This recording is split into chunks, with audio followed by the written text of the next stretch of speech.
Le commerce du cigare. Le cigare est un petit rouleau constitué de feuilles et de fragments de tabac destinés à être fumés. Panatella pour les uns, réprimande pour les Belges, aujourd'hui son business est l'un des plus valorisés. Avant d'arriver aux chiffres, nous allons tout d'abord vous raconter son histoire. C'est en 1492 que Christophe Colomb découvrit le tabac sur une île des Antilles située au large du Venezuela.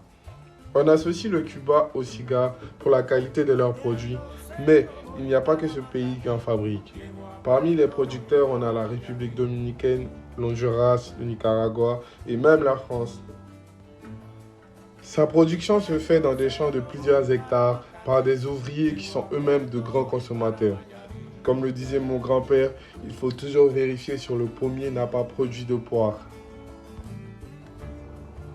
Le cigare donne aux pauvres l'illusion de la richesse, il en donne l'assurance à ceux qui sont fortunés.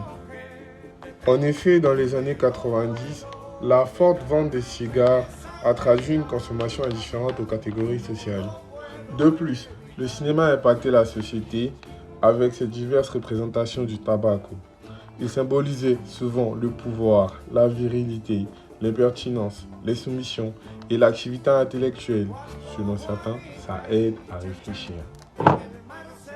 Pour vous en dire plus sur le métier, j'ai eu la chance d'interviewer Pascal, gérant de la boutique du fumeur à Lille depuis maintenant 13 ans. Qu'est-ce que vous faisiez avant de devenir Avant d'être buraliste, j'ai travaillé 20 ans chez Nestlé. J'ai fabriqué des tranches panées à Boulogne-sur-Mer. J'ai fabriqué des yaourts à Douai. Et j'ai fabriqué des pizzas buitoni à Caudry qui font plein d'actualités actuellement.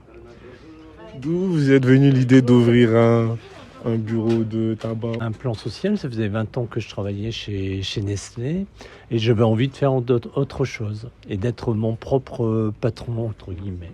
J'ai commencé à Cambrai dans un petit débit de tabac, je suis resté 3 ans et ensuite j'ai acheté ici un peu plus gros et donc il y avait la vente de cigares avec. Est-ce que vous pouvez me dire comment ça se passe là, au niveau de la clientèle à qui vous vendez en général? Est-ce que vous avez une clientèle précise ou est-ce que ça varie? Est-ce que vous avez des connaisseurs qui viennent ou des gens qui, la plupart du temps, qui ne connaissent pas et qui veulent juste un cigare? Notre clientèle va du plus jeune au plus vieux, du plus jeune bien sûr, ayant plus de 18 ans, tout ça.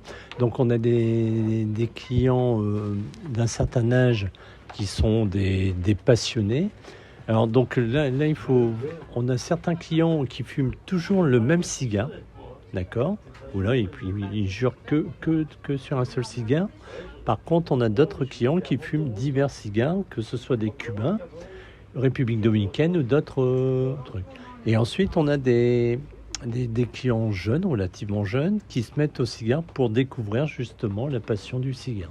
D'où proviennent d'abord vos produits? Et nous, nos cigares proviennent de République dominicaine, Honduras, Nicaragua, Costa Rica et Cuba.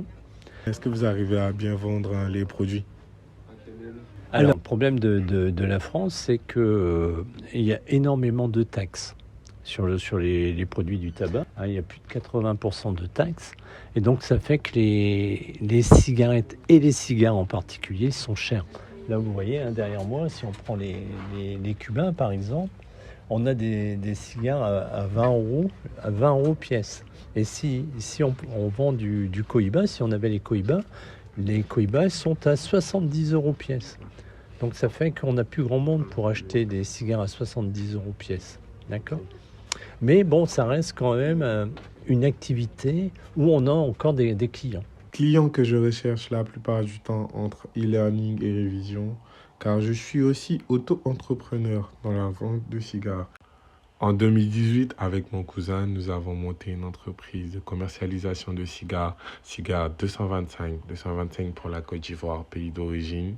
De mon côté, je me charge de tout ce qui est prospection commerciale, animation et modération des réseaux sociaux, conception d'idées engageantes via le storytelling et le benchmark.